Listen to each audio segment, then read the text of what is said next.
Hi, welcome to the National Critics' Choice Online News, and here at the CFA 2013 in Singapore, we have Dr. Vikram Mansharamani here from Yale University, and Mr. Vikram, Dr. Vikram, pardon me. Yes. Please tell us more about the detecting the asset bubbles before they burst, as you have shared today. Sure. So what I discussed today was that my book presents a 5-lens framework for identifying bubbles before they burst.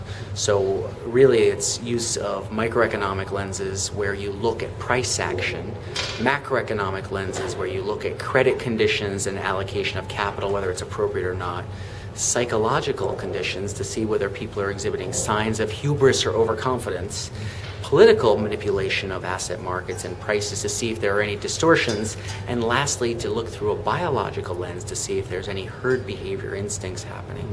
When you combine all 5 of those lenses, you get unique insights into the likelihood of a bubble being present. And so what advice would you give for policymakers and even for investors who are seeking to recover those issues? Sure. Well, as we've heard here at the conference today, yesterday, and likely tomorrow, there's an increasing focus on thinking about bubbles, particularly among the policymakers here.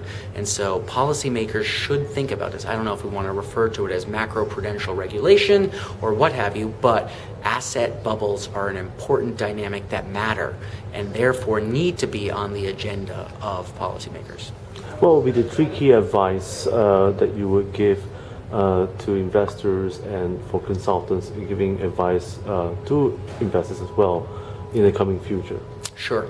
Well, one of the pieces of advice I like to provide to consultants, advisors, as well as those investing directly, is that we are all bound to make errors in this business. And there's 2 types of errors one can make. You can make an error of commission or an error of omission.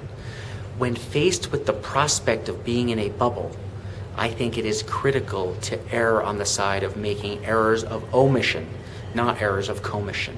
And what that means is do the right thing at the right time, independent of the herd behavior. Easier to say, I realize, than to do, but nonetheless an important consideration to pay attention to.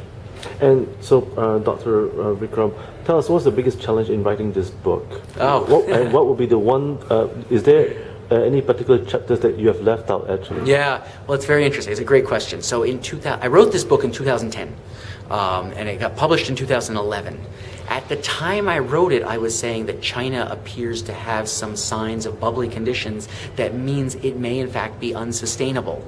In particular, that the investment-led growth was unlikely to continue, and there would be a shift to consumption-led growth, and when that happened, there would be a material impact on the supply chain to China's investing.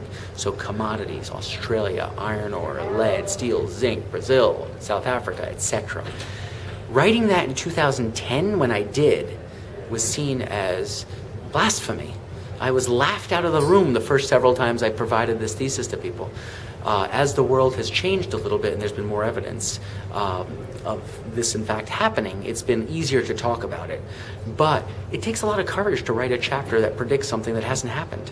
And so that was probably the biggest challenge of writing the book.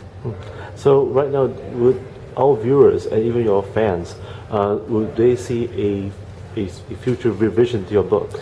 Well, it's not, a revision would not be necessarily. I think maybe there'd be additions perhaps to it, or another chapter or an afterword perhaps be done. But I'm actually doing work right now on another book, which is possible to come out in the next year or so. Highly likely, actually, is probably the right word to describe. And that book will be looking at a broader set of dynamics relating to geopolitical risks, as well as food prices and instability and national security interests, as well as asset prices and how they all interact.